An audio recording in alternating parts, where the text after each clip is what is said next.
Olha, muito obrigado pelo convite, poder estar com vocês aqui, rever muitos amigos.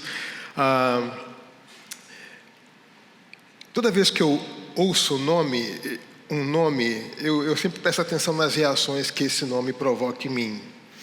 Toda vez que eu ouço Iba Viva, vem um sorriso para mim. É porque é motivo de muita alegria a vida dessa igreja. Eu tenho amizade com o André desde muito tempo, quando o André ainda era gente, pequeno, né? Hoje é um fenômeno, mas ele foi gente um dia, né? Então muitas das pessoas que estão aqui eu conheci em outros contextos, né? Amigos tão antigos como o Riscado, a gente jogava vôlei na praia de Caraí junto, imagina, na década de 80. Sexta-feira à noite, a gente ia depois comer panzeroto ali em Caraí. Ambos estudantes, universitários, solteiros, que passava a madrugada de sexta-feira jogando vôlei na beira da praia. Então, são amizades longas e poder reencontrar no contexto da igreja, que é outra paixão do coração da gente, é muito bom. E é muito bom saber que vocês se dispõem a fazer uma semana de reflexão teológica. É uma disciplina importante. Com o passar do tempo, as instituições tendem a ficar cada vez mais burocráticas e um pouco engessadas. A reflexão permanente ajuda a gente sempre a trazer o barco de novo para o rumo.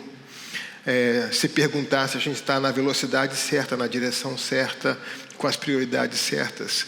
Então, embora a reflexão teológica é feita dominicalmente, no contexto do culto dominical, cada um de vocês no seu tempo devocional, nos pequenos grupos, essas semanas especiais são importantes para trabalhar alguns conteúdos, né? Então, eu agradeço o privilégio de estar com vocês aqui nessa semana, trabalhando esses temas. Hoje eu vou trabalhar com vocês esse tema da identidade e propósito da igreja.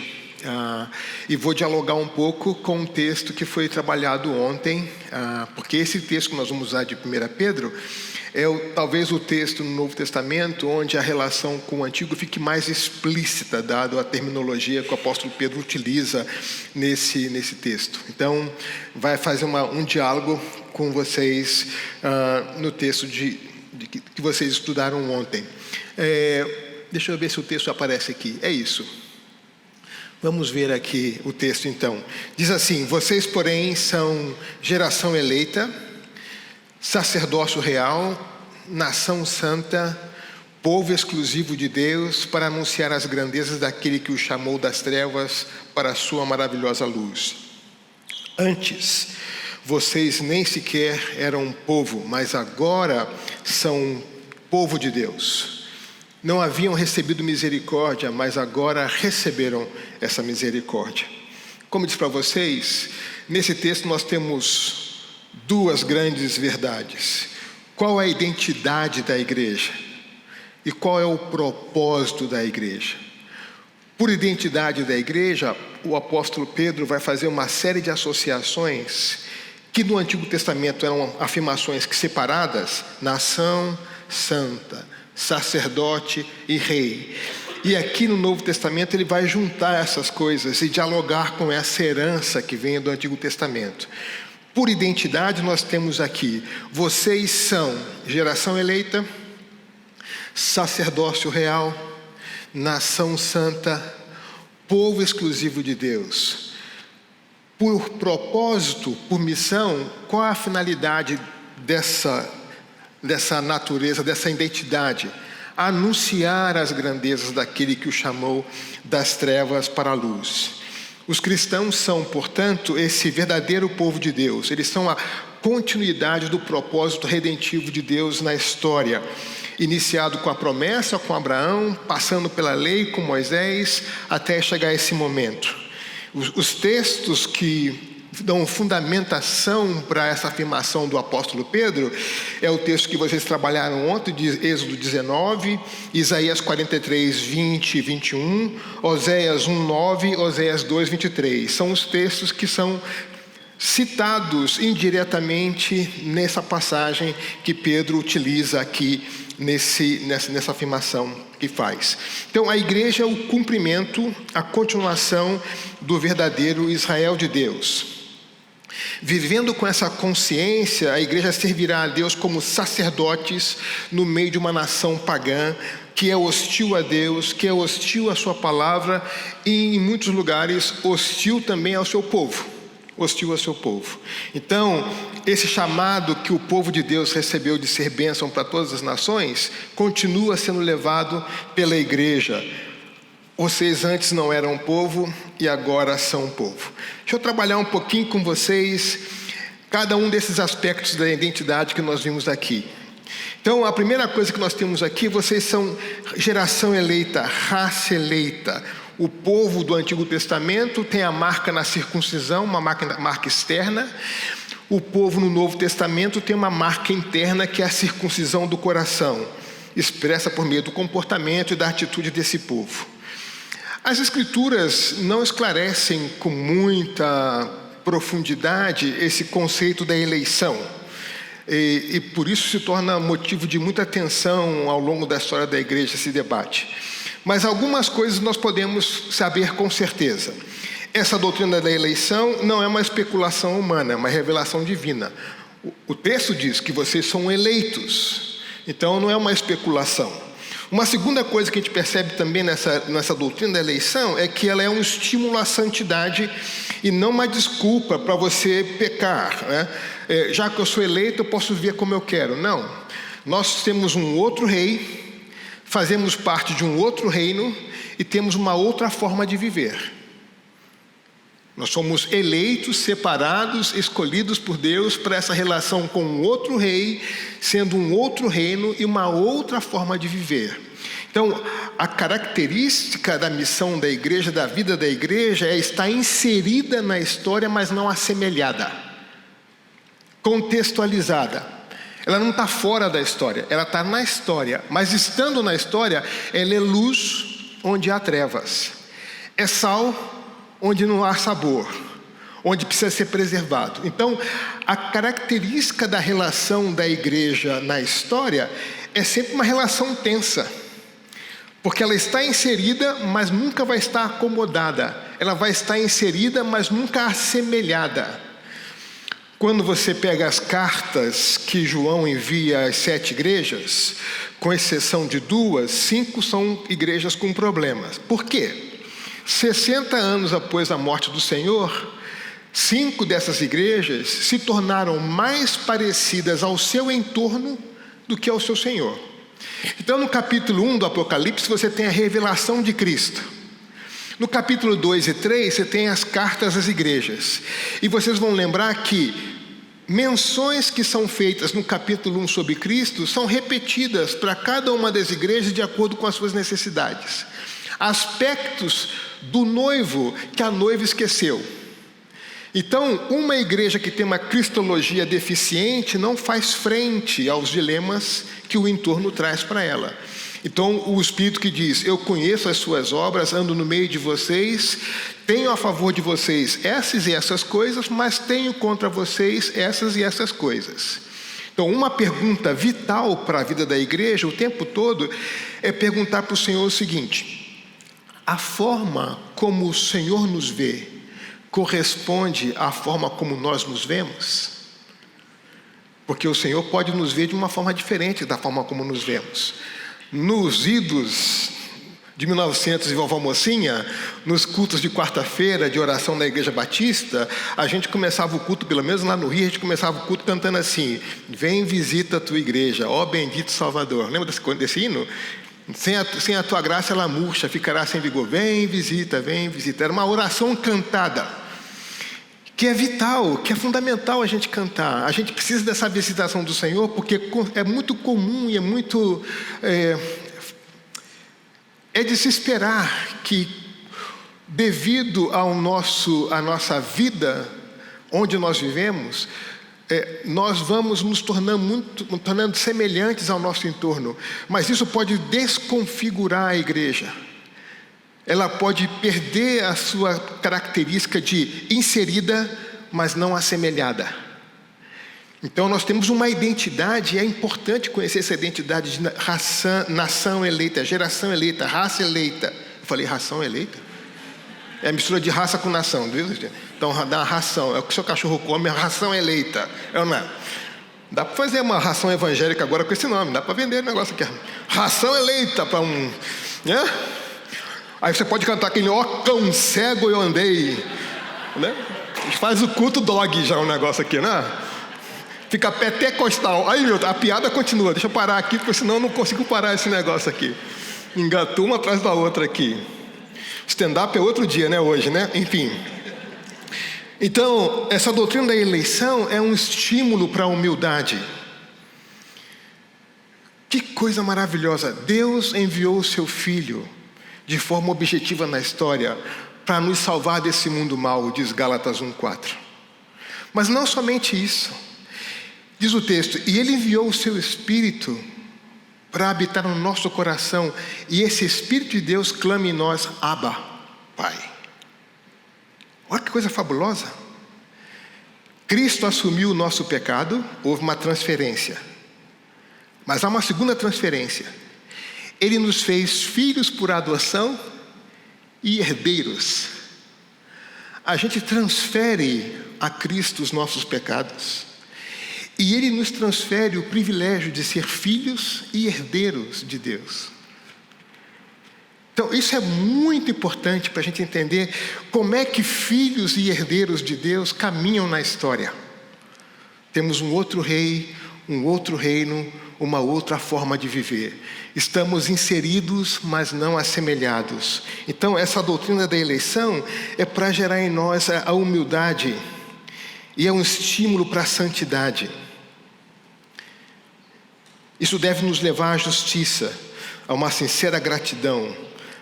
Nós vamos voltar a esse tema da santidade mais na frente. Então, além de raça eleita, geração eleita, ele diz que nós somos sacerdócio real. E aqui ele junta. No Antigo Testamento nós temos sacerdotes de um lado e reis do outro lado. A gente tem uma menção no Gênesis de Melquisedeque, que junta as duas coisas de Melquisedeque. Depois, em Cristo também, sacerdote e rei, no Novo Testamento. Mas aqui ele diz que todo cristão pode ser as duas coisas. Então, aquilo que estava separado no Antigo Testamento, agora em Cristo, por causa de Cristo, é a tarefa de todos os cristãos. Vocês são sacerdotes e reis. Como sacerdote e rei, você tem uma dupla função como sacerdote. Você apresenta a Deus a necessidade da sua nação, do povo, da cidade onde você está. Você é um sacerdote, leva a Deus à situação de vinhedo. Por outro lado, você como sacerdote, revela o caráter santo de Deus à cidade onde você está. Percebe essa dupla realidade? Como sacerdote, apresentamos a Deus a situação do nosso povo, intercedendo pelo nosso povo. Mas como sacerdotes, revelamos ao povo o caráter santo de Deus. Porque nós somos chamados a ser santos, não a ser chatos. É ser de santos, não chatos, né, gente? Porque às vezes a pessoa acha que santidade é chatice, mas não é. Então, essa dupla função de apresentar diante de Deus a situação do povo e revelar ao povo o caráter santo de Deus. Eu sou pastor numa igreja japonesa. E vocês sabem, os japoneses costumam viver bastante tempo. Peixe faz bem, e peixe cru ainda faz você viver muito tempo. Então tinha uma bachan lá na igreja, a vovozinha em japonês, bachan. Ela estava muito chateada, ela tinha quase 100 anos. E ela chegou na igreja dizendo assim, sensei, bachan está chateada. E por que bachan? Netinho, bisnetinho, não deixa bachan fazer nada, né? Bachan quer fazer coisa, bachan pode lavar a louça, bachan pode cozinhar. Ele disse, não, bachan, fica tranquila, eles estão poupando você. Não, Batian pode fazer coisa. Um dia Batian chegou feliz na igreja. O que aconteceu, Batian? Batian descobriu que pode fazer coisa, né? O que Batian pode fazer? Batian lê japonês. Batian lê português. Batian pega jornal japonês de manhã, lê e ora. Lê e ora. Pega jornal português de tarde, lê e ora. Lê e ora. Ela transformou os jornais em diários de oração. Passava o dia inteiro lendo as notícias e apresentava a Deus essas notícias em oração. Um dia a gente vai saber os resultados do ministério da Batian. Até os 103 anos, ela lia e orava, lia e ficou feliz, porque ela descobriu que ela podia fazer alguma coisa. E os filhos, os netos, os bisnetos, os tataranetos não a incomodavam, porque ela estava lendo e orando, apresentando a Deus. Sacerdócio, apresentar a Deus. Você está dirigindo na cidade, vê uma situação difícil, você diz, Senhor, tem misericórdia dessa situação aqui. Você está apresentando. Você chega no lugar de trabalho e vê uma situação equivocada e você perdoa, você ajuda uma negociação, você ajuda uma conversa difícil, você aproxima quem está separado, você de novo revelando o caráter santo de Deus aqui. Sacerdócio real, construindo pontes, onde o ódio destrói pontes. A igreja tem um ministério da reconciliação. Você percebe? Num país dividido como nós, a importância do ministério da igreja de promover a reconciliação, porque nós somos embaixadores do evangelho da reconciliação. Reconciliação é o nosso vocabulário, é a nossa gramática, é o nosso jeito de ser e viver. Então eu não espero que os partidos, os sindicatos e outras promovam isso, mas a igreja, que é chamada a ser mensageira do evangelho da reconciliação. Lembra da oração de São Francisco? Senhor, fazei de mim um instrumento de sua paz. É desse jeito. Promover a reconciliação. Sacerdotes, apresentamos a Deus a necessidade da cidade e revelamos o caráter santo de Deus na cidade. Eu lembro de um grupo de estudantes da ABU do México, de Compa estudantil. Esse grupo de estudantes eram líderes dos estudantes da Universidade da UNAM, do Instituto Federal do México, da cidade do México, e houve um aumento abusivo da passagem de ônibus. Então, os estudantes universitários fizeram uma grande greve porque não podiam pagar aquele aumento abusivo. É algo que ultrapassou todos os limites. Então, os estudantes foram chamados para fazer uma negociação com os representantes das empresas de ônibus da cidade do México. Marcaram o lugar no hotel e os estudantes foram. Só que todos os estudantes que foram eram cristãos do grupo do Compa, que lideravam as associações, agremiações estudantis. E eles entraram na sala no hotel para fazer a negociação e em cada lugar na mesa tinha um nome de cada um deles e tinha um envelope pardo, de papel pardo sobre a mesa, debaixo do nome deles. Então, os representantes dos proprietários não estavam lá e eles chegaram e abriram o envelope.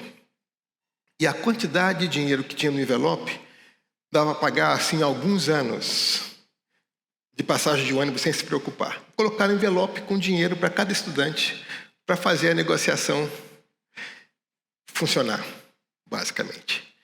Então, eles, quando viram aquilo, fecharam o envelope, deixaram na mesa e disseram, nós não vamos participar disso. Saíram da sala sem levar os envelopes. Quando saíram da sala, tinha os representantes dos proprietários das companhias do lado de fora e viram que eles saíram sem envelope. O que aconteceu? O que aconteceu? Por que vocês não pegaram o envelope? Não, a gente vai sair e vai contar na imprensa o que foi feito aqui. Revelar o caráter santo. Eu conheci uma jovem chamada Ana, em Cochabamba, Bolívia. Ana, uma estudante muito pobre que conseguiu chegar a uma universidade, faculdade de medicina. Naquela época, na Bolívia, os professores recebiam um salário equivalente ao número de alunos que tinha em sala de aula. Então, quando o professor percebia que a turma que vinha da série anterior para a sua turma tinha um número pequeno de alunos, esses professores forçavam algumas reprovações para poder manter o número de alunos ideal, segundo os seus critérios. Então esse professor se aproximou da Ana e disse, a menos que você me faça alguns favores, vocês podem imaginar que tipo de favor é esse, você está reprovada. Ela disse, o senhor pode fazer o que o senhor quiser, mas eu nunca vou lhe fazer esses favores para obter a aprovação. Ele reprovou a Ana 1 ano, 2 anos, 3 anos, 4 anos. Ela percebeu que não ia terminar o curso. Trancou o curso de medicina. Uma estudante pobre que ficou 4 anos fazendo uma disciplina. Tempos depois, ela soube que aquele professor havia se aposentado. Ela voltou e terminou o curso. E no sistema do seu país, quando terminava o curso de medicina, ela precisava trabalhar numa cidade onde o governo designava, até ter sua licença completa. Ela foi para Potosí, que no passado foi muito rico, mas hoje em dia é uma cidade meio que fantasma. E ela chegou lá no posto de saúde e descobriu que aquele posto de saúde era o principal centro abortivo do país. Ela descobriu que os medicamentos que eram enviados pelo governo para ser distribuídos entre a população mais pobre eram vendidos. Ela descobriu uma série de absurdos. Então ela disse: eu não posso trabalhar numa situação assim. Escreveu uma carta para o secretário de saúde dizendo: olha, as razões pelas quais eu renuncio a minha função como médica são essas. E deu as 10 razões. Tempos depois, ela recebe uma chamada telefônica do secretário de saúde dizendo: nós não aceitamos a sua renúncia. A partir de amanhã você é a nova diretora desse centro médico de saúde e você use a sua carta como pauta de trabalho, conserte tudo aquilo que você viu errado. Hoje, esse centro de saúde da família em Potosí é o centro de saúde referência em todo o país. A gente está orando para ela virar presidente da República, está entendendo? Caráter santo de Deus. O caráter santo de Deus. Fazer o que é certo no meio de um mundo torto, de um mundo que está com as pernas para cima. Sacerdócio real, nação santa. Vocês são nação santa. De novo, junta 2 coisas aqui: nação e santidade. Essa identidade coletiva de povo de Deus. E a santidade aqui não é um comportamento ideal, nem uma condição individual comunitária. Santidade é o reflexo do caráter de Deus na vida do seu povo. Quando a gente perdoa, a gente reflete o caráter santo de Deus. A gente não acorda assim: hoje eu acordei com o meu perdoômetro full. Hoje eu quero perdoar. Provoquem porque eu quero perdoar. A gente perdoa porque obedece, porque não tem vontade. Vontade a gente tem de desganar, é ou não é? A minha mãe sempre dizia: viver com os irmãos no céu é glória, com os irmãos na terra é outra história, ela dizia. Estela 4:22. Não é verdade? Perdoar é um ato de obediência. A gente vai contra a nossa vontade, diz assim: por causa da minha obediência a Deus, mais vale a vontade de Deus do que a minha vontade, então eu vou perdoar. E ao perdoar, a gente desarma um montão de bomba, porque a gente está revelando o caráter santo de Deus no meio de uma história de rompimentos. Nação santa. Essa santidade depende da santidade de Deus. Essa santidade é a imitação do caráter divino. Essa santidade está vinculada à obediência à lei do Senhor. Essa santidade tem implicações práticas, sociais, comunitárias. Tem historiadores marxistas, não cristãos, que dizem que a Inglaterra não passou por a Revolução como passou a França por causa do metodismo, por causa dos cristãos metodistas, por causa do aporte da fé evangélica para a sociedade inglesa. Tem um livro clássico chamado A Inglaterra Antes e Depois de John Wesley, que vê os impactos na vida de uma sociedade pervertida do Evangelho. Então, é importante a gente perceber isso, não é? E isso acontece até nos dias de hoje, gente. Vocês conhecem histórias assim. Eu posso continuar contando história aqui. Cada semana eu recebo alguém me ligando na igreja e dizendo: pastor, você não sabe o que aconteceu. Eu falei: me conta. Quero saber o que aconteceu. Quero ilustrar no próximo sermão. Me conta. Né? Então, olha só. Além disso, aí, por final, depois de nação santa, nós somos povo exclusivo de Deus. Povo adquirido de Deus, propriedade particular de Deus. Esse povo que tem esse caráter especial. Então, qual é a nossa identidade como igreja? Nós somos nação santa, somos sacerdócio real, somos geração eleita e somos propriedade exclusiva de Deus. Essa é a nossa identidade. É dessa forma que nós devemos nos ver, é como o Senhor nos vê. É dessa forma que a gente tem que se comportar, com essas características. E tudo isso a fim de quê? E aí vem um propósito, a fim de proclamar as grandezas daquele que nos chamou das trevas para a maravilhosa luz. As grandes obras de Deus, aquilo que Deus fez no meio do seu povo, a vida e a morte de Jesus, a reconciliação. Eu, como Israel, também corro. Tem mais gente que corre aqui, né? Tem mais gente que corre aqui. Há umas 3 semanas atrás, a gente estava treinando no Ibirapuera e um povo da equipe estava correndo e tinha lá um povo fazendo funcional. E o povo estava muito agitado, falando muito alto, um alvoroço. E eu estava correndo, quando eu passei perto do alvoroço, a treinadora falou assim: Ziel, vem aqui, precisamos de um pastor. O que aconteceu? Esse povo está muito alvoroçado, está muito angustiado, a gente precisa sentar e abrir a Bíblia. Eu falei: fala, pecadora, o que você quer que eu faça? Ela disse: vamos marcar aqui para a gente abrir a Bíblia depois do treino. Eu falei: só que quem está falando isso não é cristã, nem vai, sabe, não vai na igreja, acho que nunca foi numa igreja. Eu falei: vamos marcar. Sábado, depois do treino, vamos fazer aqui uma roda de conversa sobre a fé e a vida, como viver e tal. Eu falei: tá bom.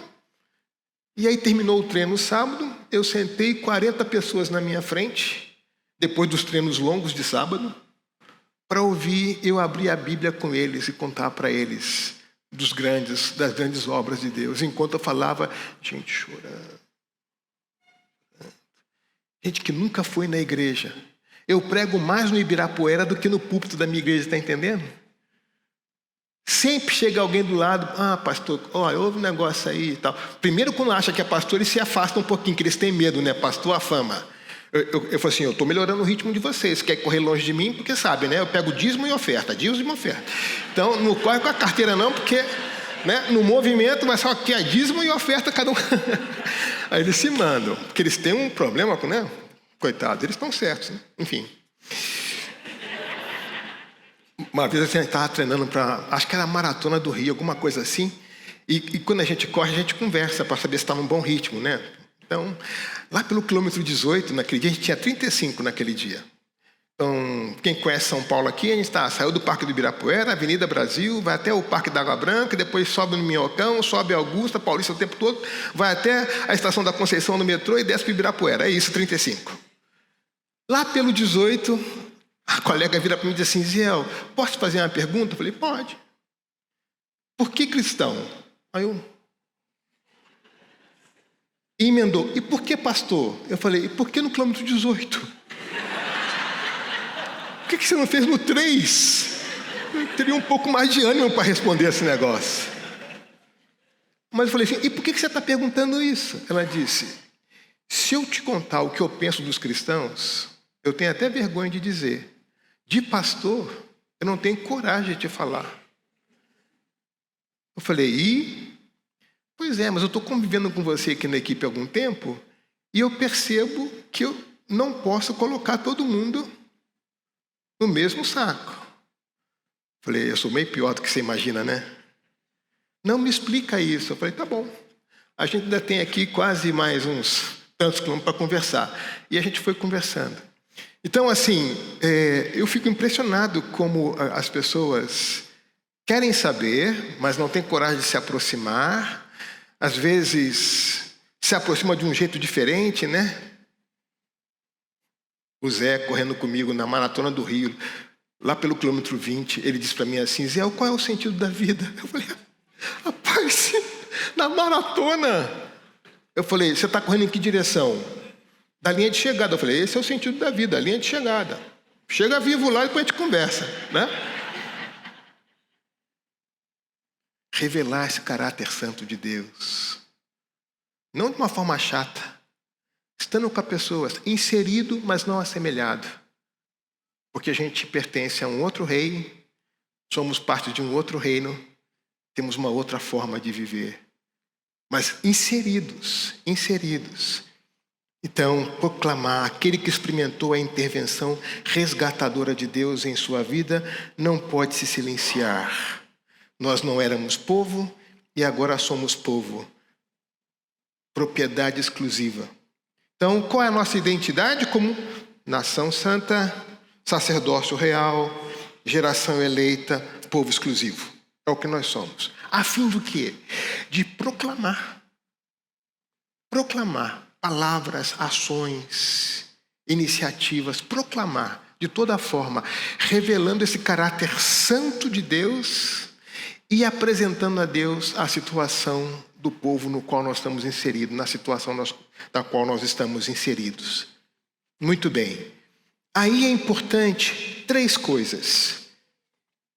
É importante a gente considerar a história, a identidade e a visão. O que eu quero dizer? Com o passar do tempo, como qualquer outra organização, a gente tende a ficar cada vez mais complexo.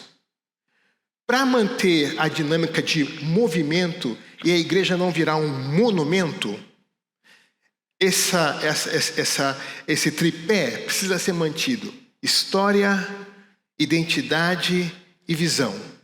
Quando a gente esquece alguns desses elementos nessa dinâmica, a gente tende a sofrer alguns processos que atrapalham a nossa dinâmica como igreja. Então vamos lá. Temos visão, história e identidade. Vou avançar mais um aqui. Muito bem. Olha o que acontece. Quando a gente perde a visão e mantém só a história e a identidade, mas perde a visão, o efeito que a gente sofre é da institucionalização. A gente fica muito burocrático. A gente fica pesado. A gente perde de perspectiva a referência de proclamação e a nossa visão já é manter a instituição. O que eu faço para manter as coisas como estão? Zelar pelo patrimônio, manter a herança, manter o nome, mas já perdemos o foco da visão do para que somos chamados. Então, isso é muito comum naquelas famosas primeiras igrejas, que com o passar do tempo você tem aquele conflito geracional, os jovens querendo promover algumas mudanças e a turma mais antiga querendo manter a tradição e zelar pelo bom nome, essas coisas todas assim. Então, para que a gente serve como igreja? Quando a gente perde a visão, o problema consequente disso é a institucionalização. Muito bem. Quando a gente perde a identidade e dá muita ênfase na visão e na história, a gente desaparece como organização. A gente perde nossos distintivos. Nós somos uma realidade confissional, somos uma igreja com uma confissão, com uma missão, com uma identidade. Quando você perde a sua confissionalidade, quando você perde a sua identidade, você perde a sua confissionalidade. Você não sabe mais que tipo de grupo é esse, porque esqueceu o que é. Eu nadava lá no São Paulo, naquele Associação Cristã de Moços, ACM. Aí teve um torneio de Masters. Eu falei, opa, tô nessa, vou nadar. E quando a gente chegou lá na ACM, a gente recebeu a ordem do dia. E na ordem do dia vinha assim, primeiro item, devocional. Falei, agora eu vou ver o povo abrir a Bíblia aqui. Associação Cristã de Moços. Então chegamos lá e o presidente da Associação Cristã de Moços, no tempo devocional, pegou um poeta brasileiro e leu uma poesia. Eu falei, já que ele gosta de poesia, por que ele não leu um salmo? Com tanta poesia na Bíblia. Mas a Associação Cristã de Moços, da minha época pelo menos, perdeu o aspecto confessional. Então, no tempo, manteve o nome devocional, mas leu um poeta brasileiro. Nada contra o poeta brasileiro, eu gosto de poesia brasileira, mas se o momento é devocional, por que não leu um salmo? Por que não aproveitar aquele momento para poder reafirmar a sua identidade? Uma história linda que a ACM tem. Quem conhece a história da ACM sabe como nasceu a ACM. Os esportes que nasceram na ACM, basquete, vôlei, essas coisas todas nasceram lá. Mas perdeu-se o aspecto confessional.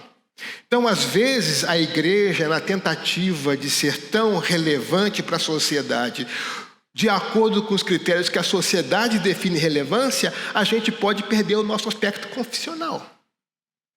A gente perde a nossa identidade. E a gente vira uma ONG como outra coisa qualquer. A gente perde a mensagem.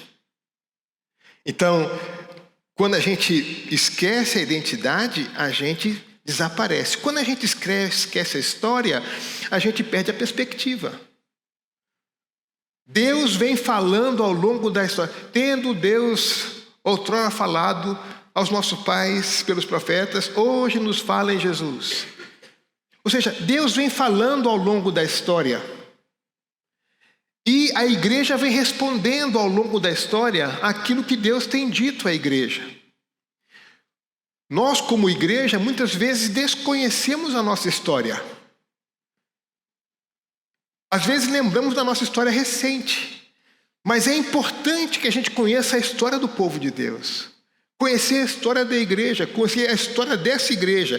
Quem chega aqui hoje acha que a Ibaviva nasceu com esse prédio. Não tem a mínima ideia de como foi difícil chegar até aqui. É importante que as crianças ouçam a história de como é que vocês chegaram até aqui. Trazer os mais antigos da igreja e contar como é que começou a Ibaviva. Onde começou? Como é que vocês foram se desenvolvendo na cidade?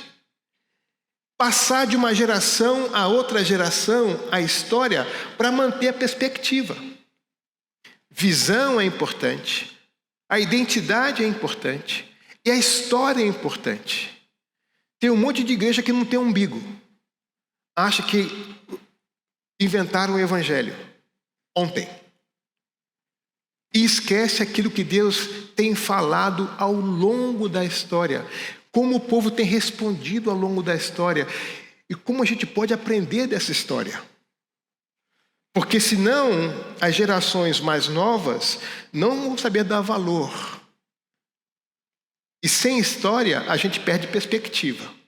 Então, para que uma igreja em missão não perca a sua capacidade de agir na história, para que ela não vire um monumento, que ela continue sendo um movimento sintonizado com a obra do Espírito, é fundamental que ela mantenha a visão, o propósito para o qual ela existe, a sua identidade e conheça a sua história. De onde nós viemos? Não é? Vocês lembram aquele sermão clássico de Neemias 8, quando o povo volta para Jerusalém e eles estão lá sentados, eles não conseguem mais ouvir o hebreu porque esqueceram a língua por causa do tempo de exílio, tem que se dividir em pequenos grupos e as pessoas têm que traduzir para os pequenos grupos porque eles não sabem mais ouvir o hebreu. E aí começa a se contar a história. E o grande protagonista da história é porque o Senhor fez, porque o Senhor fez, porque o Senhor fez, o Senhor fez.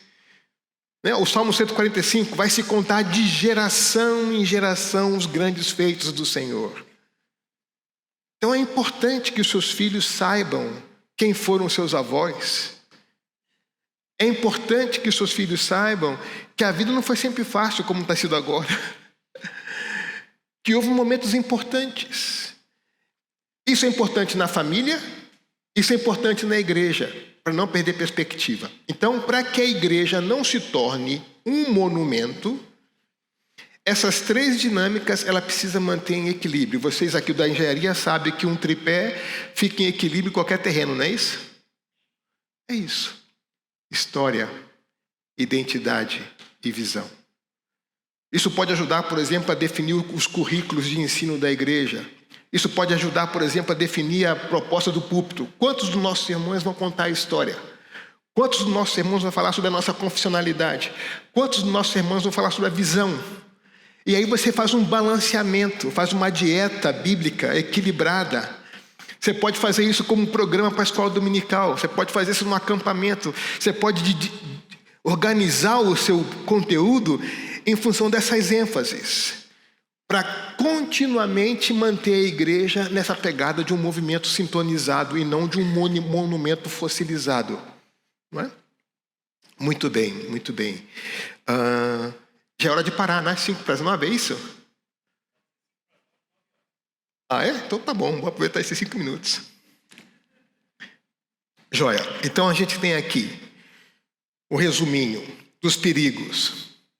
O perigo da institucionalização, quando a gente foca na história e na identidade e descuida da visão.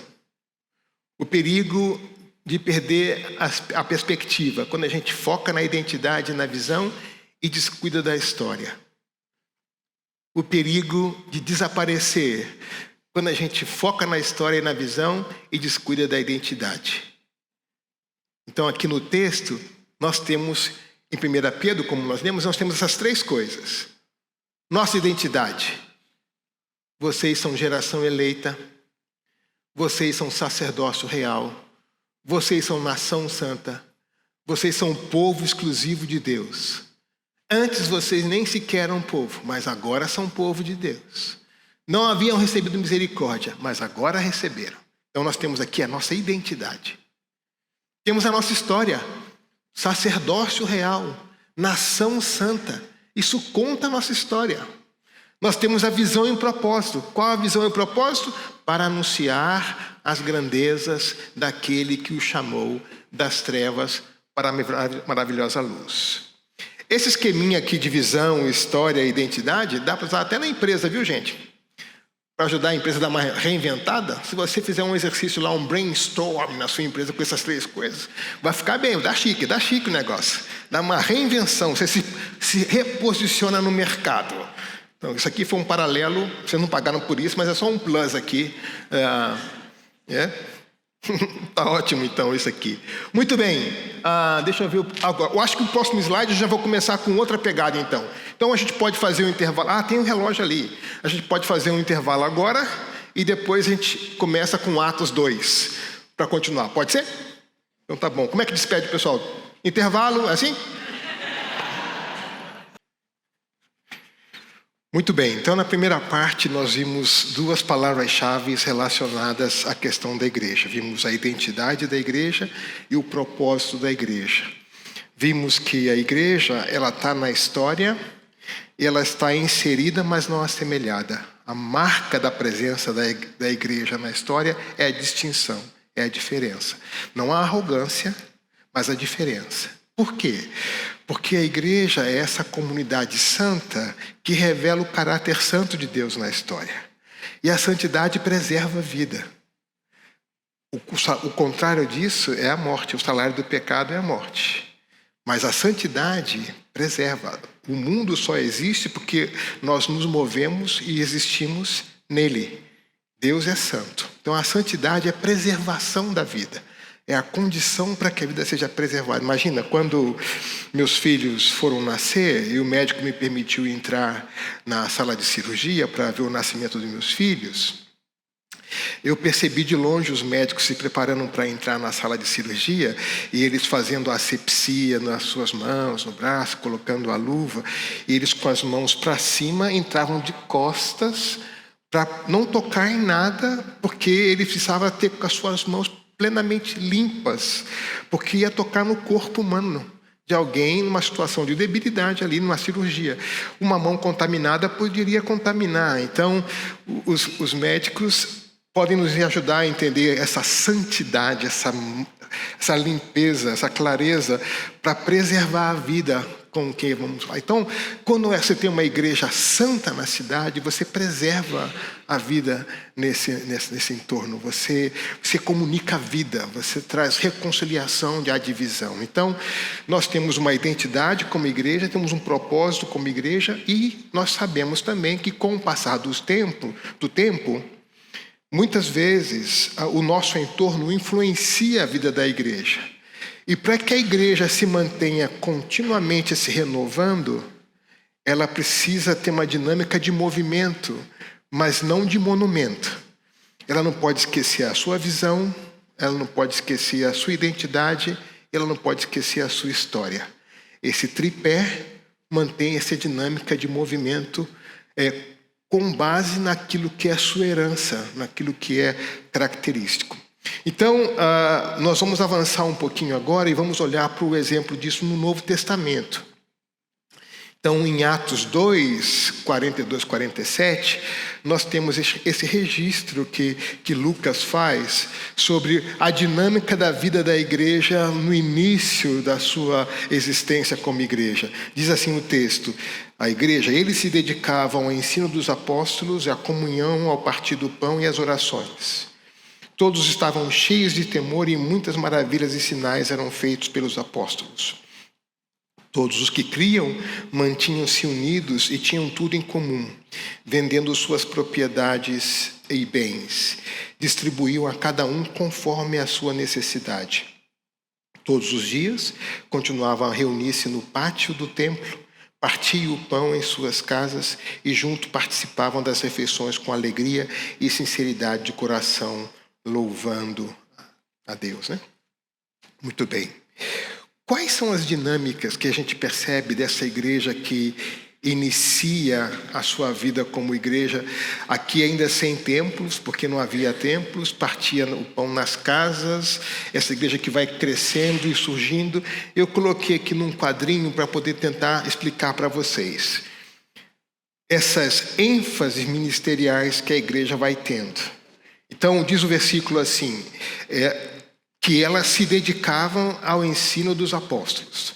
Então, uma das prioridades da igreja naquele momento era uma igreja que aprende. Se dedicava ao ensino dos apóstolos.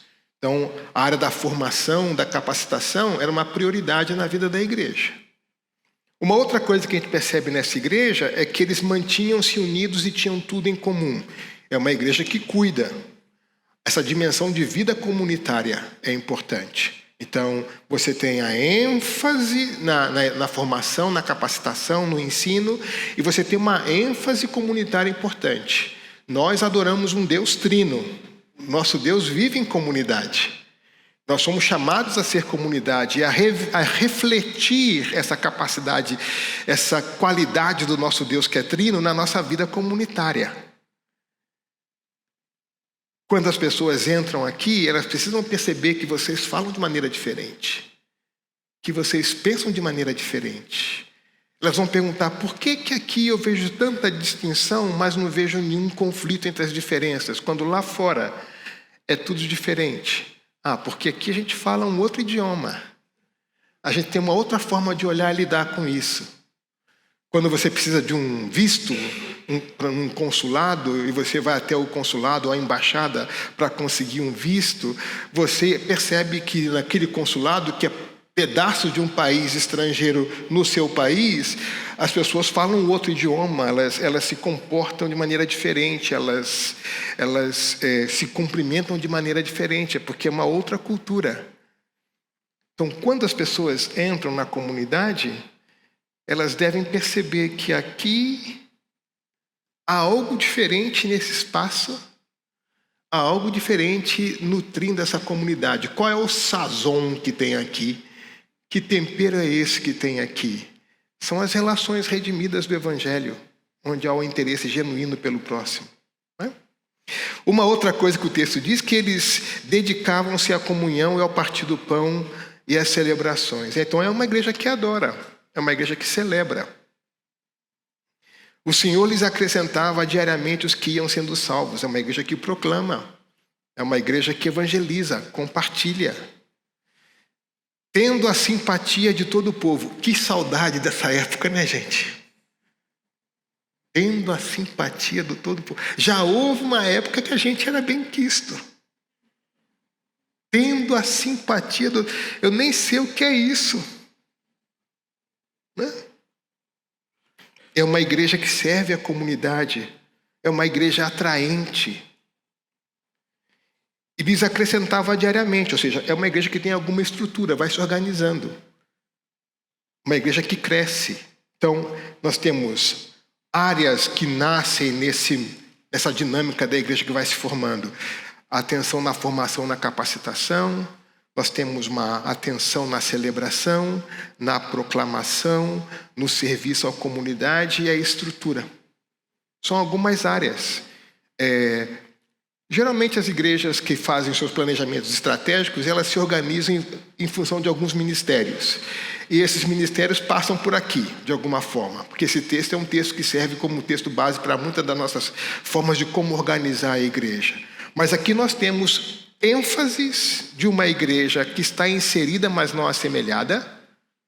E é uma igreja que vive tensão o tempo todo. Por quê? Gente, os judeus eram tolerados pelos romanos, porque os romanos tinham o hábito de tolerar toda e qualquer religião, desde que não prejudicasse a relação deles com o imperador. Porque os judeus tinham uma coisa que eles achavam difícil, os romanos achavam a exclusividade do judaísmo.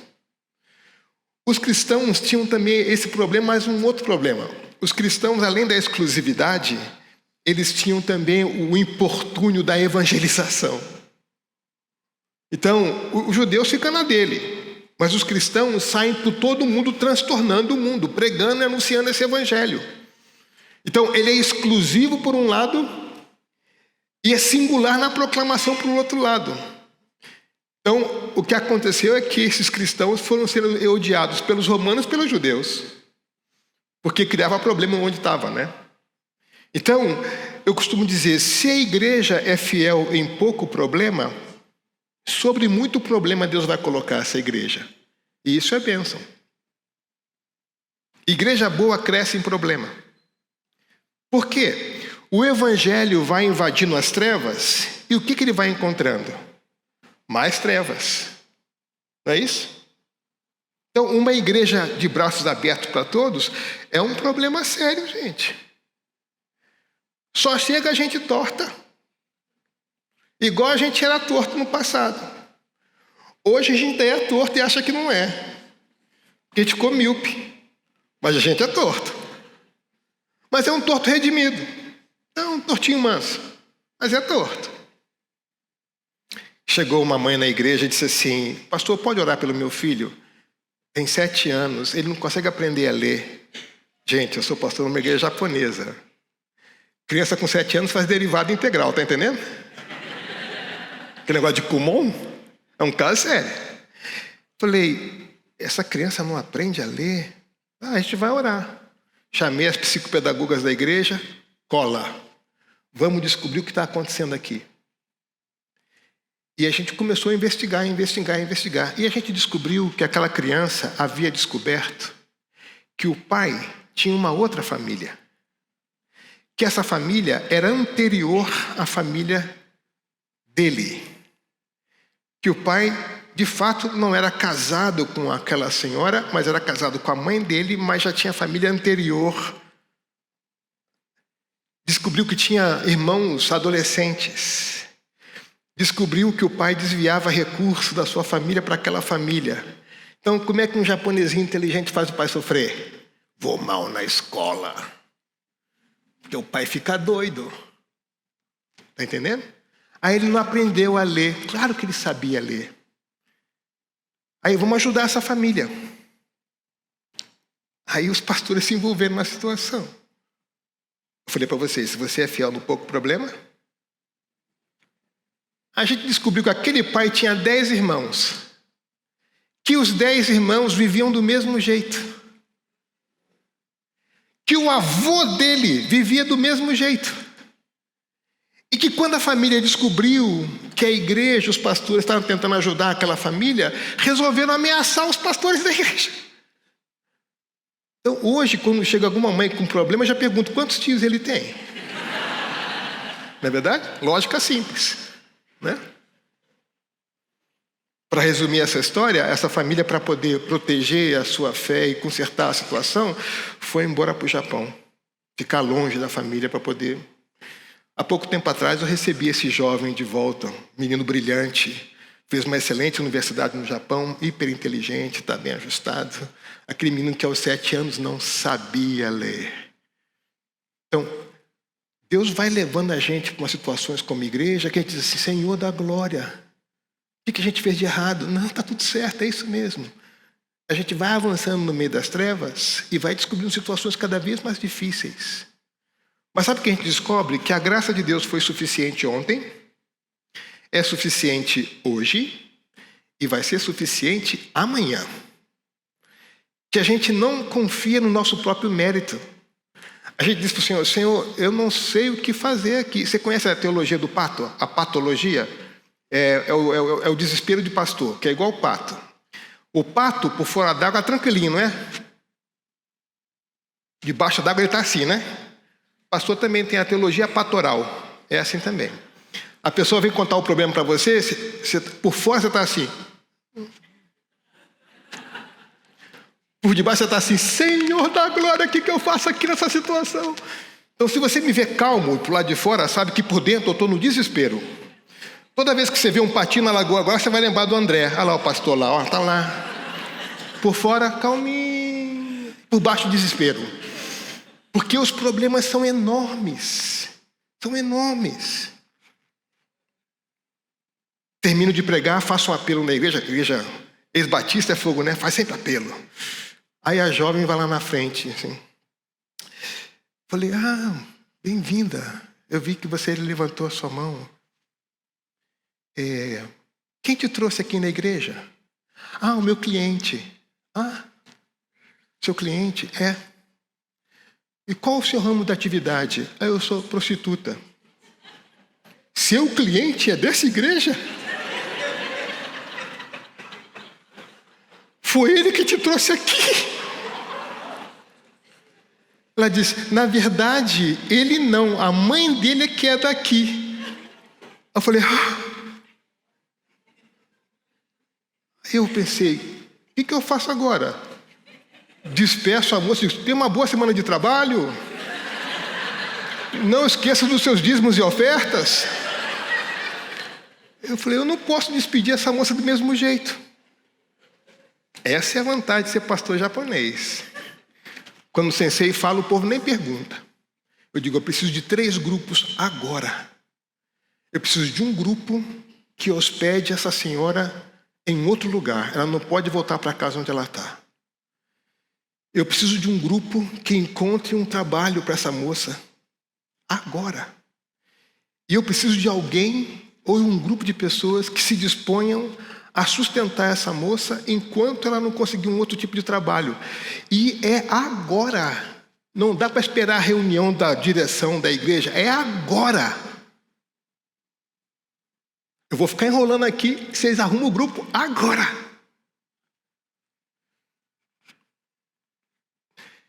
2 anos e meio depois, ela chega na igreja e diz assim, eu queria dar um testemunho hoje aqui, pode? Eu falei, não, imagina. Precisa não. Ninguém sabe de nada. Fica tranquilo, não, pastor, eu quero dar um testemunho hoje. É mesmo? Tem certeza? Você vai falar assim? Posso dar? Eu falei, pode dar, pode dar. Eu falei, Senhor, hoje eu estou demitido nessa igreja. Ela vai na frente da igreja, com um envelope na sua mão. Ela diz, eu cheguei aqui há 2 anos e meio atrás. Vocês não me perguntaram como eu cheguei aqui. Não quiseram saber como eu vivia, como era a minha condição. Mas um grupo de pessoas dessa igreja vem me ajudando desde então. Arrumar uma casa para eu poder viver, levar minhas filhas para viver comigo. Alguns de vocês pagaram o meu curso de técnico de enfermagem. Muitos de vocês têm me sustentado esses 2 anos e meio.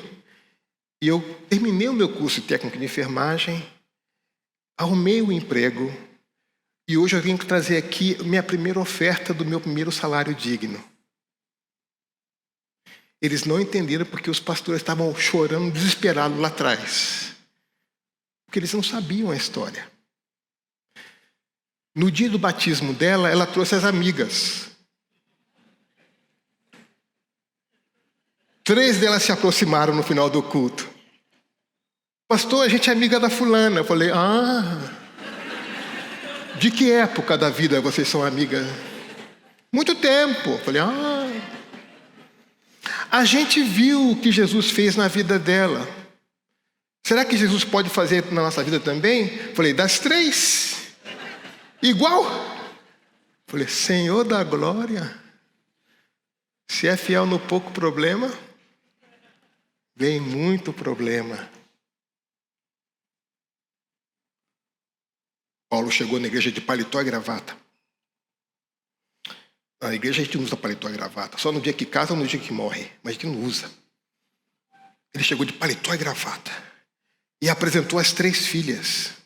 Uma veio da Austrália para visitar o pai, porque não acreditou no que aconteceu na vida dele. E a mãe contou para a filha, assim, não é o meu mesmo pai, eu preciso ver isso de perto. E aí a filha chegou da Austrália, ele levou as outras 2 filhas. A esposa não é cristã. Ele veio de paletó, eu falei, Paulo, por que você está vestido assim? Eu quero dar um testemunho aqui hoje na igreja. Eu falei, lá vem testemunho de novo. Sempre falam comigo, por que não falam com os outros pastores? Pode dar o testemunho. Aí ele vai, trouxe as minhas folhas também, um monte de folha. Aí ele olha para a esposa assim e diz assim, você sabe como eu era antes, né? Então eu vou lhe confessar aqui em público. Isso é uma igreja japonesa, gente. Eu nunca lhe fui fiel. E você sabe disso. Minhas filhas sabem disso. Eu vivi a vida inteira trabalhando em obra, em construção civil, e aprontei de todo jeito. Mas eu encontrei Jesus na minha vida. Vou fazer uma pausa aqui. Como é que ele encontrou Jesus na vida dele? A mãe dele, antes de morrer, muitos anos antes, uns 30 anos antes, deu para ele uma Bíblia. A Bíblia era tão antiga que era aquela Bíblia de zíper. Lembra aquela Bíblia de zíper, gente?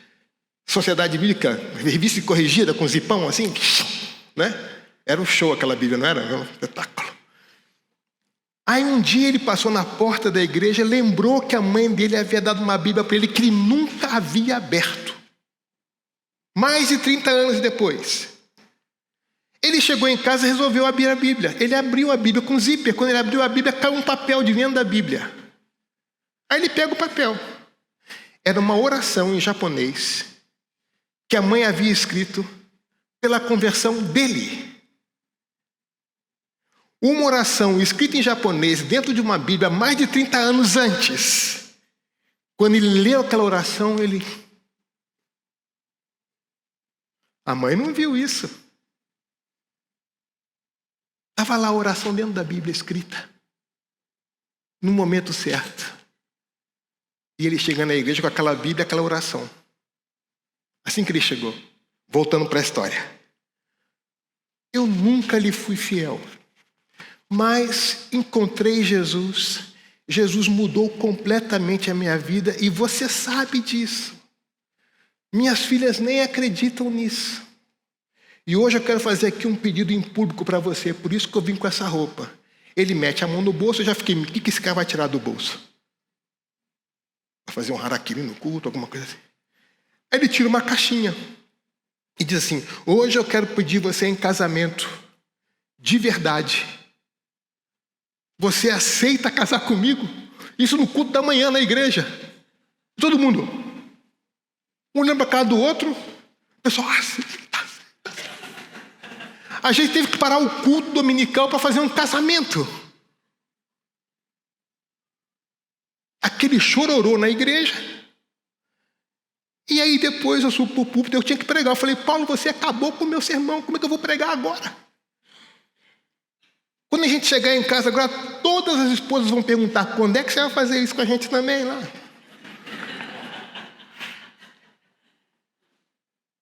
O evangelho, quando chega, provoca esses reboliços. Só que vai crescendo em problema. Então, a igreja de Vinhedo, ao se envolver com a cidade de Vinhedo, vai lidar com os problemas de Vinhedo ou os problemas que aqui estão. Mas não esperem moleza. Se fosse moleza, chamava pudim, não chamava ministério, missão. É difícil mesmo. Mas lembra, a graça de Deus foi suficiente ontem, é suficiente hoje e vai ser suficiente amanhã. E dependente do problema, nunca é maior do que a graça de Deus. Então essa igreja tinha essas ênfases na capacitação, na comunidade, na celebração, na proclamação, no serviço, na comunidade e na estrutura. E aqui eu quero pegar umas afirmações importantes do professor Azemiro Hoffmann, que é professor nosso lá no Servo de Cristo. É um pastor luterano, já aposentado. Escreveu um livro sobre missão na cidade, baseado no livro de Jonas. Ele faz, no prefácio do livro, umas afirmações sobre a missão da igreja e o impacto na cidade. Eu queria compartilhar com vocês essas frases que ele traz aqui. Ele disse, a igreja agraciada com as primícias da nova criação, ou seja, nós esperamos o novo céu e a nova terra, que ainda não chegaram, mas as novas criaturas já estão aqui. As primícias, que são vocês. Tem a responsabilidade de protagonizar a experiência evangélica de ser nova criatura no âmbito pessoal, comunitário e citadino, colocando-se a serviço dos projetos de vida. Não basta a igreja estar presente na cidade. Ela é depositária do testemunho da restauração da humanidade recriada em Cristo. Suas propostas, seus projetos e ações comunitárias devem trazer consigo a esperança pela transformação da cidade. A fé evangélica tem esse compromisso por causa do reino de Deus. Não há nenhuma ação da igreja na cidade que possa ser desprovida de esperança. Nós somos o povo da esperança, marcados pela esperança. O pessimismo não é compatível com a fé cristã. Nós adoramos a um Cristo ressurreto. O nosso tempo de missão na história está entre um túmulo vazio e um trono ocupado. Esse é o nosso marco de referência. Nós adoramos alguém que venceu a morte e que nesse momento está sentado no trono e é o único digno de abrir o livro de toda a história. Essa é a perspectiva que a gente tem. Um túmulo vazio e um trono ocupado. Venceu a morte e a história não está fora de controle. Não vai ser jornal, não vai ser blogueiro, não vai ser político, não vai ser partido, não vai ser presidente que vai tirar a minha esperança. De jeito nenhum. Porque eu sou marcado por um túmulo vazio e um trono ocupado. A igreja não pode perder essa expectativa messiânica. Nós somos o núcleo duro da esperança na história. Nós não lemos o jornal da mesma forma. Nós não lemos diagnósticos médicos da mesma forma. Nós não olhamos as tragédias da mesma forma, porque o nosso olhar está impregnado de esperança. Por quê? Porque venceu a morte. E porque tem a história nas suas mãos. Eu sei de onde eu venho e para onde eu vou. Então, eu não posso olhar para a realidade da mesma forma como todo mundo olha. João, sobe aqui. Então se descortinou para mim a realidade e eu vi no centro da história um trono. E quando eu olhei para esse trono, eu vi lá o Cordeiro sentado. E quando eu vi o Cordeiro sentado, eu vi que ele tinha um livro nas mãos e os anjos cantando, esse é o único digno de abrir o livro. Nós somos marcados por essa realidade de um túmulo vazio, de um trono ocupado. Nós somos um povo da esperança. Não é que a gente é maluco, a gente reconhece a realidade, a gente vê o problema. A gente só não olha da mesma forma. Esses problemas não têm a palavra final na história. E é importante que nós somos o povo da esperança. Agora, quando o povo da desesperança se deixa levar pela desesperança do entorno, tem alguma coisa esquisita na nossa compreensão da história. O que é que a gente não entendeu aqui entre a ressurreição e a realidade do trono? A gente precisa recuperar essa realidade. As primícias da nova criatura estão aqui. É um Paulo adúltero que confessa em público o seu pecado e pede a esposa novamente em casamento.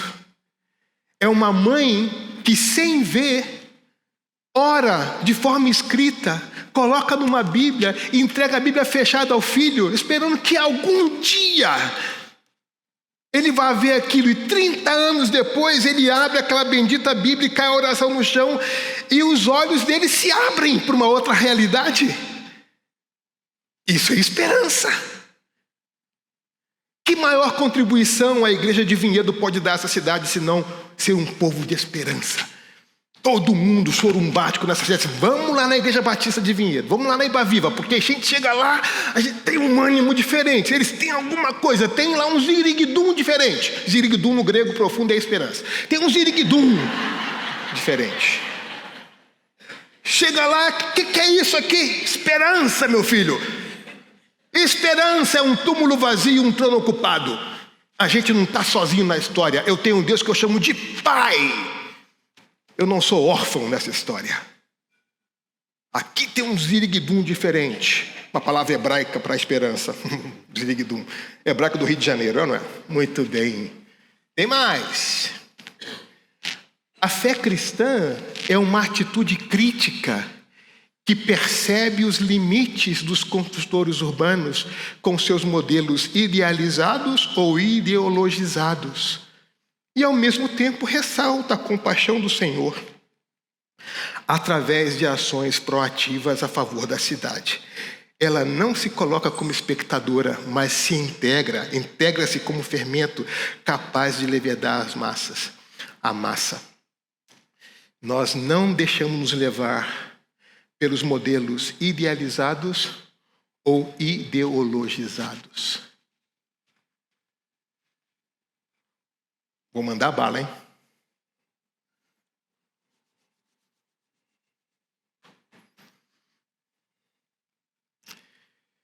Por que como igreja a gente se deixou levar pela polarização? É a ideologia que define quem é meu irmão? É César que subiu na cruz por mim e por você? É a mesa de César e o corpo de César e o sangue de César que a gente celebra? Dê a César o que é de César. Nossa comunhão não pertence a ele, pertence a Deus. Não foi o sangue de César que pagou o preço da nossa unidade. Não é o poder de César que nos levanta da morte. E por que nós deixamos que César definisse a nossa pauta? A igreja sucumbiu à desesperança do entorno. Ao invés de nós sermos parte da solução, nós nos tornamos parte do problema. Ao invés de a gente propor a esperança, a gente fez o eco do mal. E deixou que invadisse as nossas relações. De tal forma que nós ideologizamos a nossa comunhão. E o mundo esperando o testemunho de esperança e a gente reproduzindo o eco do mundo. Porque entregamos para César aquilo que só pertence a Deus.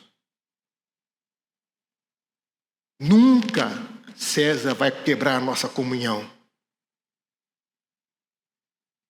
É o sangue de Cristo que assegura isso.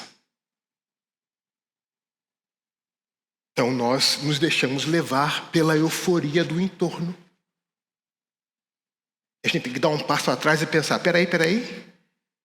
Quando eu olho para a cruz, quem é que eu vejo? Quando eu corto o pão, parto o pão e tomo vinho, é o sangue de quem? É o corpo de quem? Quando eu olho para o túmulo vazio, é o túmulo vazio de quem? Quando o Senhor abre os meus olhos para eu ver o céu e a realidade revelada no Apocalipse do trono, quem é que eu vejo lá? Então, nós temos um desafio muito grande como igreja. Nós não nos limitamos aos modelos ideologizados da cidade. A gente propõe algo mais. Esperança. Que não confunde. Uma esperança que não decepciona, diz o texto bíblico.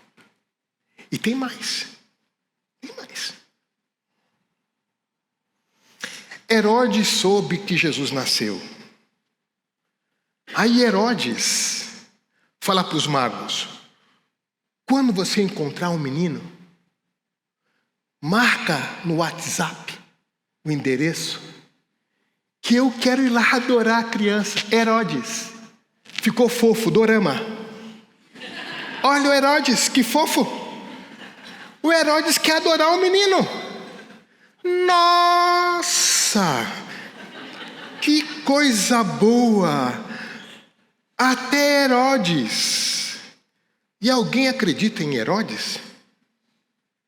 Herodes é especialista em matar a criança, não em adorar o menino. O que eu quero dizer com isso? Toda vez que a gente desassocia discurso da vida, a gente se deixa levar por um moralismo falso. Eles podem falar o que a gente gosta de ouvir, mas a gente tem que olhar para a vida dessa pessoa. Qual é o compromisso que essa pessoa tem com o que ela está dizendo aqui? Ou é Herodes tentando me enganar? Nós, como evangélicos, adoramos um discurso moralista. Gostamos. Mas todo discurso moralista desprovido dos valores do reino de Deus nos leva a essa cilada de deixar-se levar pela aparência e achar que Herodes quer adorar a criança. Carisma sem caráter é uma tragédia. Nós, como igreja, não nos deixamos levar por esses modelos ideologizados. Tem mais. Atos capítulo 4 diz: e Pedro, cheio do Espírito Santo. Atos capítulo 5. Vem um casal fofo da União Feminina Missionária, Ananias e Safira, vão na igreja entregar uma oferta. O povo, que maravilha, que casal generoso, trazendo uma oferta aos pés dos apóstolos. Tudo bonito. Pedro, cheio de Espírito, no capítulo 4, olha e diz: por que você deixou Satanás encher o teu coração? Uau! A aparência é algo bom. É uma oferta. O que há de mal nisso? Aos pés dos apóstolos. O que há de mal nisso? Mas Pedro, cheio do Espírito Santo, discerniu que por trás daquela oferta generosa havia um coração cheio de Satanás. E a pergunta é: nós como igreja sabemos discernir o mal com cara de bem? Com que critérios a gente avalia? A minha mãe sempre dizia: o diabo não é feio, se fosse feio ninguém seguia. Não vem com cara de... Por acaso Judas, quando foi trair Jesus, chegou lá: ó, Jesus, eu vou te trair, maldito. Não, chegou com um beijo. Fofo. Um beijo. É esse que eu beijei. Então, nós vivemos num mundo mau, gente. E o pior mal não é o mal que tem cara de mal. O pior mal é aquele mal que tem cara de bem. A gente precisa discernir, dar um passo atrás. Como é que é esse negócio? Eu me lembro de um papai pregando na igreja um domingo, disse assim: o diabo acabou de sair, todo mundo olhou para trás. Não adianta, ele já saiu. A gente queria saber quem era o diabo, tá entendendo? Não deu tempo de ver. Pastor Batista dizendo que tem diabo no culto, é um negócio difícil. Aí a gente olhou, já era, foi. Então, nós não podemos ser voluntaristas e inocentes úteis. Nós estamos lidando com uma realidade no nosso entorno onde o mal se organiza. O mal se organiza. E o mal ocupa todos os espaços. Espaços do poder público, espaços do poder privado. O mal não tem escrúpulos. Então, como igreja na cidade, nós precisamos estar cheios do Espírito Santo. Nós não temos outra opção, porque sem estar plenos do Espírito Santo, nós não vamos conseguir discernir o mal com cara de bem. Nós não vamos conseguir discernir esse discurso que é moralista na boca, mas a vida não confirma nada disso. Nós não vamos conseguir definir os limites das relações ideologizadas. Nós vamos acabar entrando de eco nesse processo. Então, nós não temos outra opção a não ser a plenitude do Espírito Santo. Por isso que a gente canta, vem visita a tua igreja, Senhor, vem visita, vem de novo. Porque sem o teu Espírito não dá. Sem o teu Espírito a gente não tem como discernir essas coisas. Nós não temos outra opção. Se nós queremos fazer missão no meio das trevas, nós necessitamos do poder do Espírito para poder fazer missão e discernir. Porque o Espírito vai dizer, aqui não, aqui sim, ali você vai, aqui você não vai. Então não vai ser voluntarismo, vai ser obediência. Não é tipo mobilizar para ir, não, para onde é que o Espírito nos conduz nesse momento? E vai ser discernindo em oração. Em oração isso. Por quê? Nós vivemos num mundo mau, só que o mal não tem cara de mal. Os maus de verdade não tem cara de mal. Os maus onde o bicho pega não tem cara de mal.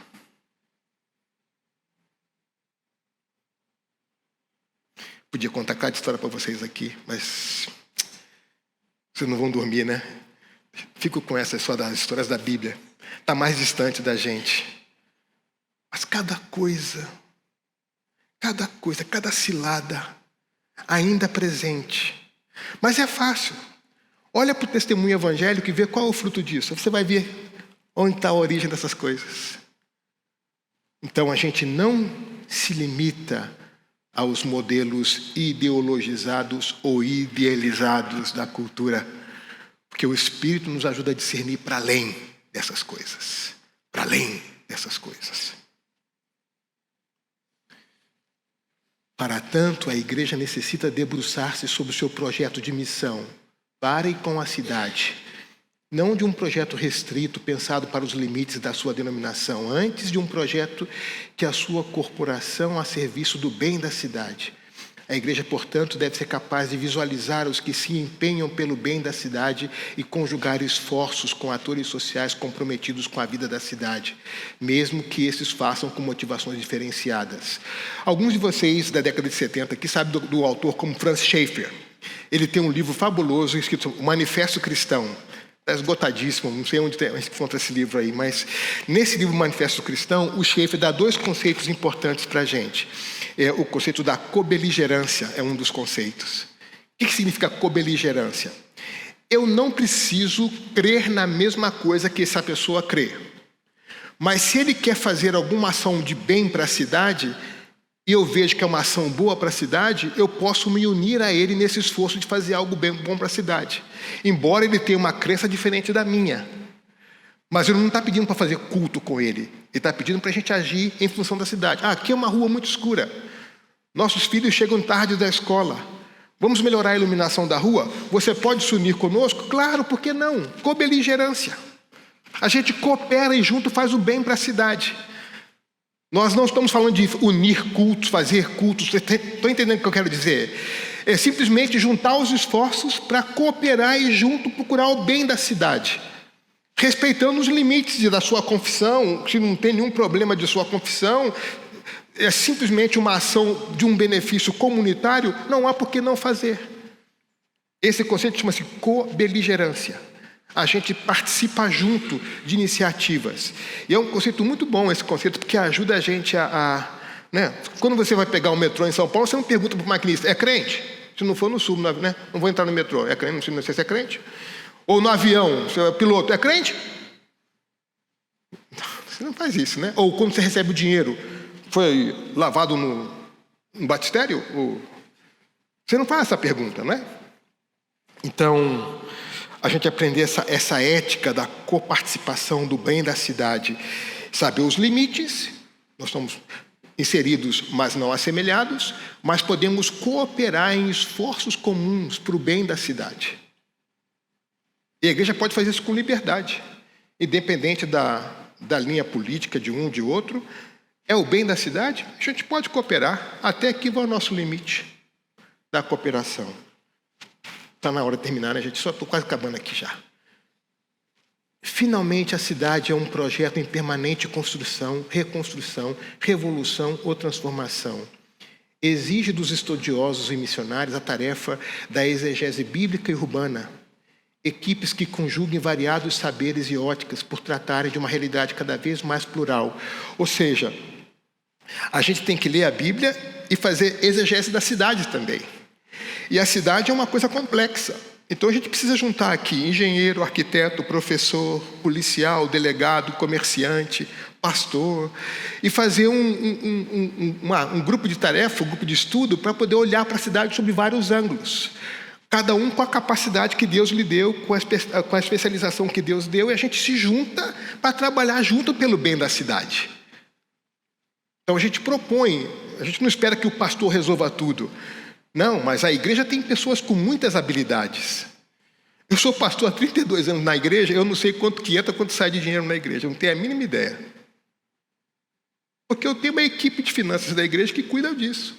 Gente muito responsável, que presta contas. Eu me ocupo a subir no púlpito a pregar, eles se ocupam a gerir a igreja. São pessoas confiáveis, que prestam conta. Então, a gente precisa trabalhar com essa confiança e com essa riqueza dos talentos que Deus trouxe para a igreja. Quantos talentos tem aqui na igreja? Quantos problemas podem ser melhores resolvidos quando a gente junta as forças para lidar com isso? E por fim,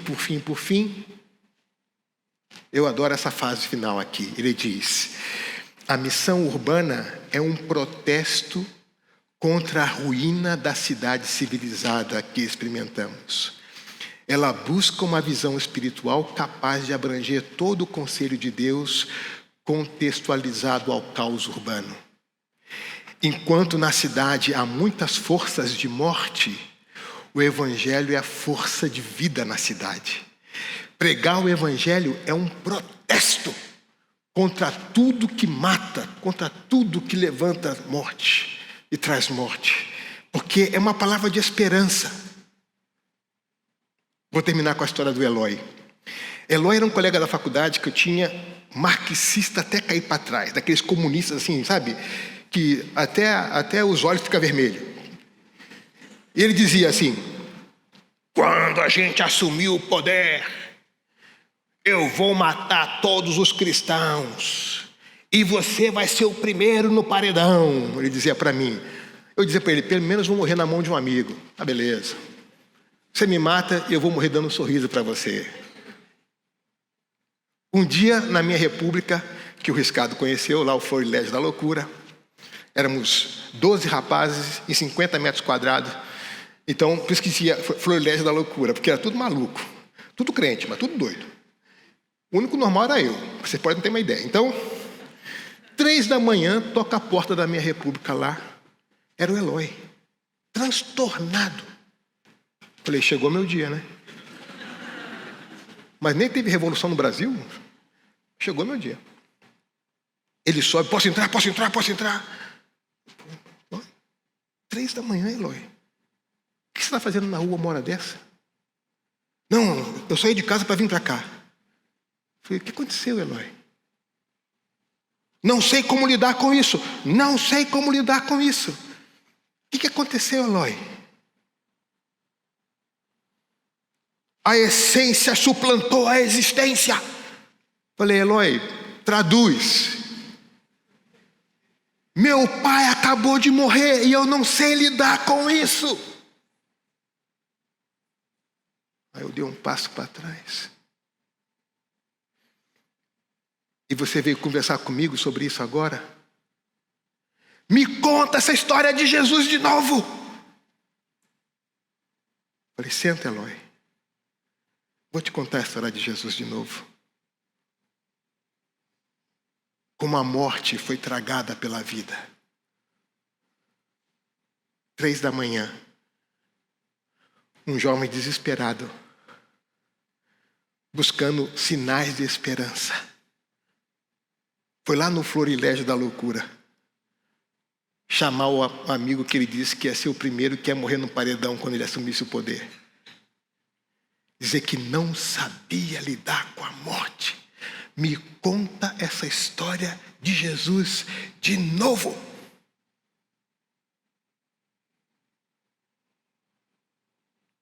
Vocês sabem, o bandejão é o lugar mais espiritual da universidade. Sobretudo o bandejão da UF. Dependendo da comida, a gente tinha que orar antes para comer. E se não acontecesse nada, você orava depois para agradecer a vida que foi preservada. E naquele dia, eu tinha fígado com cebola. Você sabe, né? Cebola foi o que Eva deu para Adão comer, daí o pecado entrou no mundo. Tanto é que o povo tinha saudade das cebolas do Egito. Está na Bíblia, é pecado. Quando eu olhei aquele fígado com cebola no prato, eu falei, misericórdia. Estudante duro só tem aquilo para comer, né? Era tão bravo comendo no bandejão da UF que eles davam um copinho de leite para gente, para disfarçar depois. Aí eu olhei aquilo, botei na minha frente. Tem que agradecer, né? Falei, Senhor, me dá a unção do teflon aqui, para passar. Aí eu acabei de orar, abri os olhos, tinha uma moça na minha frente sentada. Ela falou assim, você está passando bem? Eu falei, ainda estou. Eu falei, por que você está perguntando isso? Eu vi você com o olho fechado, cabeça baixa, o que você estava fazendo? Eu falei, eu estava falando com Deus. Ela disse, nossa, eu sabia que a comida era ruim, mas não sabia que fazia falar com Deus. Eu falei, e ele me responde. É mesmo? Me explica esse negócio de falar com Deus, como é que funciona. E enquanto a gente está comendo aquele fígado com cebola, eu estava evangelizando no meio da luta, das provas, sendo provado por dentro e por fora. Parecia Paulo na Macedônia, com lutas por fora, temores por dentro. E eu terminei de falar de Jesus para ela, tomei aquele copinho de leite abençoado e fui para casa. Passaram-se alguns meses, toca na porta da minha república. Ela com um jovem do lado. Ela, você lembra de mim? Eu falei, lembro, lá do bandejão. Ela, no bandejão. Pois é, naquele dia você me ficou falando de Jesus. Eu voltei para a minha república, eu não consegui fazer outra coisa a não ser me ajoelhar à beira da minha cama e decidi seguir a Cristo. Desde então, a minha vida está mudando muito. Esse rapaz é meu namorado. Ele não sabe o que está acontecendo comigo, nem eu sei explicar para ele. Você pode explicar para ele? Aí eu falei, vamos para o bandejão. Dependendo da comida, eu falo até língua estranha hoje. Está entendendo? No meio dos sinais de morte da cidade, o Evangelho é a esperança de vida. É um bandejão, é o vizinho que ajuda a calçada a limpar a calçada do outro, é alguém que ajuda a abrir a porta, é alguém que dá uma palavra de ânimo, é alguém que diz assim, eu acho que eu preciso orar por você, ou posso te dar um abraço? Porque nós não lidamos na história com os nossos modelos idealizados ou ideologizados. A gente vai no poder do Evangelho, nas nossas relações, na nossa ação, sabendo que os problemas que nós vamos enfrentar são maiores do que aqueles que nós enfrentamos ontem, mas são menores do que nós vamos enfrentar amanhã. Contudo, a graça de Deus foi suficiente ontem, é suficiente hoje e é suficiente amanhã. Nós somos o povo que vivemos nessa realidade da história de um túmulo vazio e de um trono ocupado. Nós não somos temperados pela desesperança do nosso entorno. A gente olha para os jornais e para as más notícias, e as más notícias não nos abalam, porque nós não olhamos para a história do mesmo jeito. A gente olha para o céu e diz, Senhor, como é que eu olho para isso aqui? Senhor, o que eu faço com isso aqui? E aí, o Espírito Santo que clama em nós, Abba, Pai, nutre o nosso olhar, abre os nossos olhos, nos leva à sua palavra, muda a nossa forma de pensar, nos dá critérios de discernimento, nos dá dons, nos capacita para a gente olhar para a história com outros olhos, com outra esperança. Não nos faz indiferente à dor, mas não nos limita à dor. A dor não nos limita. A gente sente, a gente chora, mas ela não é o fim da nossa história. Deus abençoe vocês, tá bom? Tá bom. Obrigado.